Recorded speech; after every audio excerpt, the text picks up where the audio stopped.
دوم صفت دست ها یدین میگویند، دو دست. الله سبحانه و تعالی میفرماید که بل یداه مبسوطتان، بلکه دو دست الله سبحانه و تعالی گشوده اند. سوره مائده آیه 64. دست ها یدین از صفت های الله متعال میباشند با دلیل قرآن که تلاوت کردیم و سنت و اجماع سلف ثابت شده است. و دلیل قرآن این قول الله سبحانه و تعالی که بل یداه مبسوطتان، بلکه هر دو دست او باز هستند، فراخ هستند. الله فرموده سوره مائده آیه 64. در این آیت الله سبحانه و تعالی دو دست را برای خود ثابت میکند، ثابت است و اهل سنت این را اثبات مینمایند، واقعی. و دلیل از سنت که الله سبحانه و تعالی دارای دو دست است روایت بخاری و مسلم است. روایت بخاری در کتاب توحید است و روایت مسلم در کتاب زکات ذکر می شود. می فرماید که این یمین الله ملأ لا یغیضها نفقه. یمین الله یعنی دست الله پر است و آن هرگز کم نمی شود. اگر چه شب روز خیر نماید، شب روز الله خیر کند، خیرات الله کم نمی شود، از دست الله چیز کم نمی شود. تا قول پیامبر صلی الله علیه و آله که بیده الاخرى القبض یرفع و یخفض، و فرماید که در دست دیگرش نگاهداری، قبضه هست دیگرش، قبضه کرده در دست دیگرش، یرفع بالا میبردارد و یخفض پایین میکند، زیاد میکند و کم میکند. روایت بخاری است و مسلم. اما اجماع سلف برای اینکه همگی اثبات نمودن که الله دارای دو دست است، سلف صالح بر اثبات دو دستی الله سبحانه و تعالی از برای الله اتفاق کردند. پس مادامی که در قرآن ذکر شده باشد، مادامی که در حدیث ذکر شده باشد، مادامی که سلف صالح صحابه کرام و تمام علما برای این اتفاق کرده باشند، پس بر این معنا ما هم باید دو دست الله سبحانه و تعالی بدون تحریف و تعطیل و تکییف و تمثیل، یعنی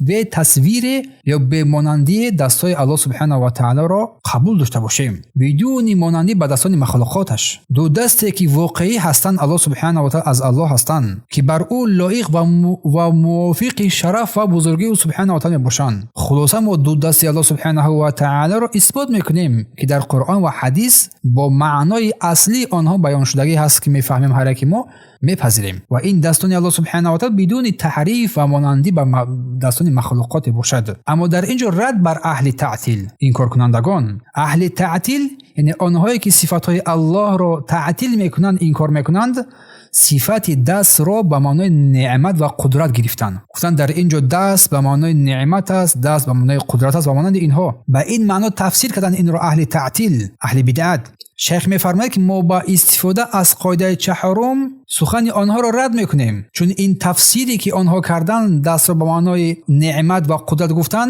اولا ظاهر قرآن را مخالفت نمودن، ظاهر حدیث را مخالفت نمودن و ظاهر اتفاق علما را مخالفت نمودن. و رد به تفسیری که دست را به معنای قدرت و نعمت گفتن، رد بر آنها آیت قرآنی است. میفرماید لما خلقت بیدی، یعنی چیزی که من با دستان، با هر دو دستان خود آفریدم آدم را. این آیت کریمه میگه من با دستان خود آدم را آفریدم، با هر بیدی، با هر دو دستان خود آدم را آفریدم. این آیت به یگام حالت نمیگذارد که انسان دست را به معنای نعمت یا قدرت تفسیر کند. نمیشود، راه گریز ندارد مگر اینکه از عقل‌های زیبلدان خود پیروی نمایند. پس دست در این آیت کریمه به معنای اصلی خود دست واقعی اثبات شده است. و حدیث پیامبر صلی الله علیه و آله بیده الاخرى القبض گفتند در صحیح بخاری و مسلم، گفتند در دست دیگرش قبضه کردن است. و این حدیث هم بیان دو دستان الله سبحانه و تعالی را ثابت میکند که این بیانگری آن است که این دستان الله سبحانه و تعالی که در این حدیث و آیه ذکر شده است، علاوه بر آیات‌های قبلی که خوندیم، تلاوت کردیم،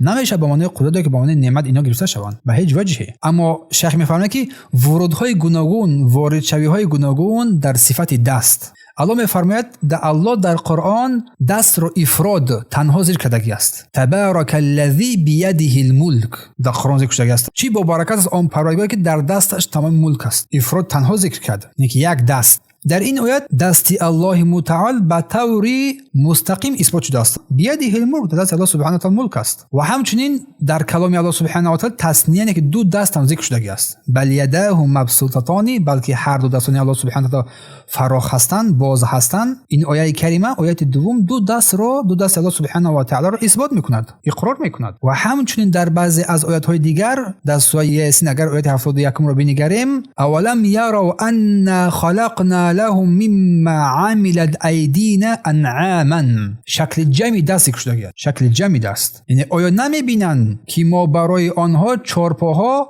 و آن چیزی که دستان ما آفریده است ایجاد کردیم. و در اینجا الله سبحانه و تعالی دست را با شکل جمع دستان ما گفت به معنای تعریف کردن، به معنای بزرگی الله، به معنای صورت تکرار بر شماره ذکر کرده است. پس تفسیر و موافق کردن همین وجودهای گوناگون، یک دست ذکر کرد، دو دست ذکر کرد و زیاده از دو دست هم ذکر کرد در اینجا. پس شیخ میگه که ما میگوییم افراد و تثنیه یک دیگر رو رد نمیکنند. یعنی که در بعضی از آیات قرآن افراد یک دست ذکر شد، در بعضی آیات دیگر تلاوت کردیم دو دست ذکر شد. همین افراد تنها و یا که تثنیه دو دست رو ذکر شده است، اینها یک دیگر رو رد نمیکنند، مخالف یک دیگر نیستند. چون افراد یعنی که تنها اشاره به یک دستی الله سبحانه و تعالی و تثنیه به دو دستی او سبحانه و تعالی می‌نماید، به دو دست می‌نماید. و جمع باشد. اما در آیه بعدی شکل جمع قد دستان ما گفت الله سبحانه و تعالی میگه جمع میتواند برای تعریف باشد، برای بزرگی الله باشد، برای استنادی قسم‌های رقمی و بزرگداشتی او سبحانه و تعالی باشد. چون الله سبحانه و تعالی در آیه‌های قرآن به شمار زیاد است که